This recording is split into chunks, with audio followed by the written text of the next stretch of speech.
Hey guys, Jared here, and today we're going to check out the GF62 7RD laptop from MSI and see how it performs through a number of game benchmarks to help you decide if it's right for you.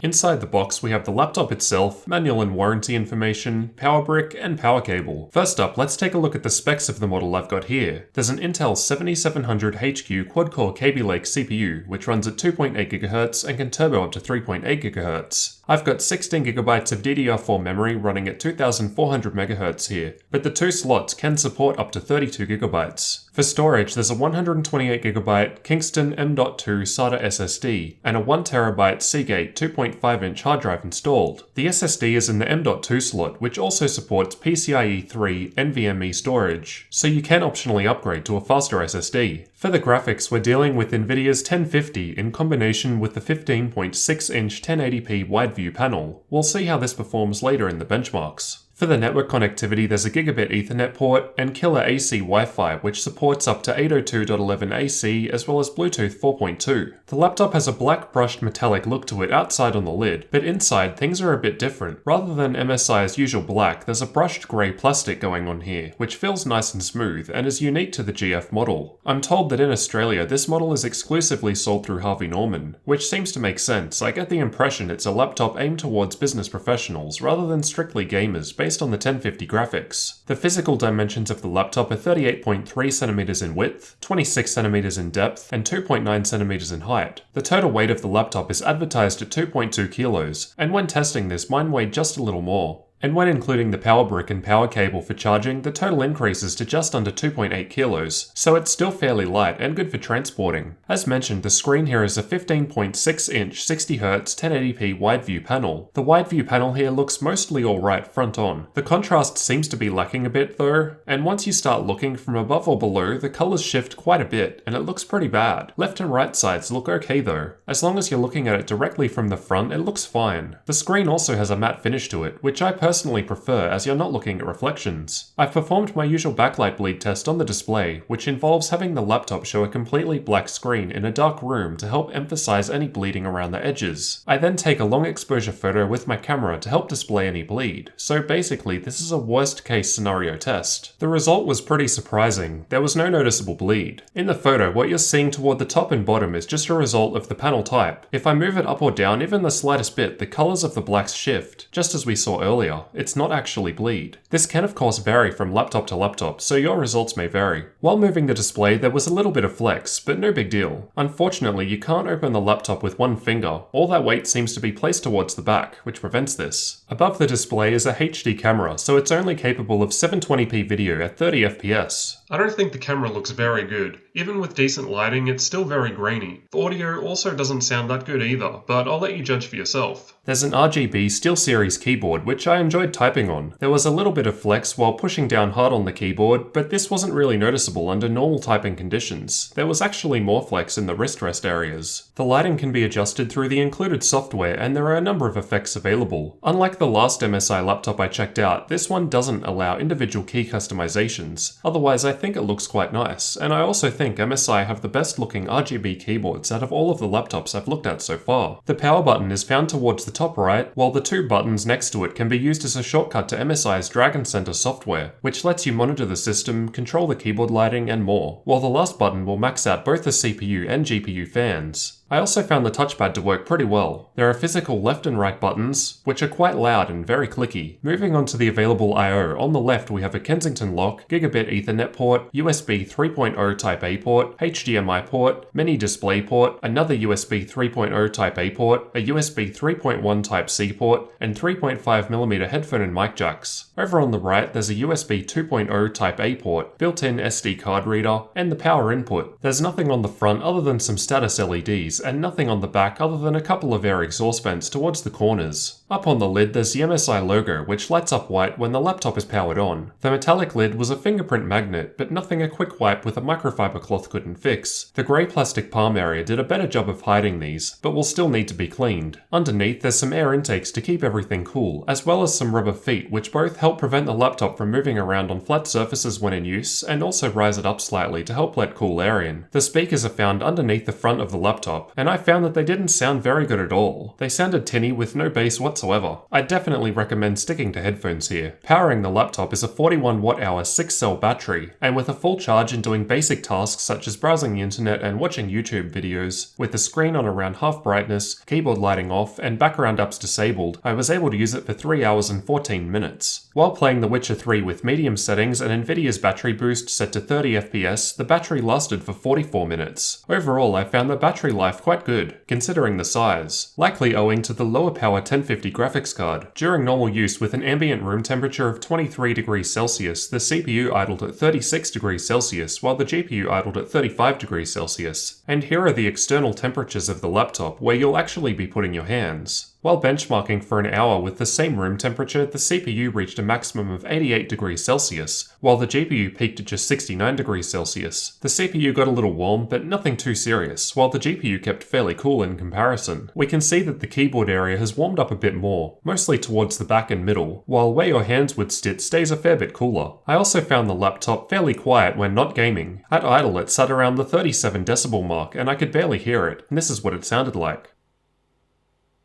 While running my benchmarks and gaming, it went up to 52 decibels, which I found pretty typical for most laptops, and here's what that sounded like. With the fans fully maxed out, it went up to 57 decibels, and it was fairly loud. Here's what that sounded like in comparison.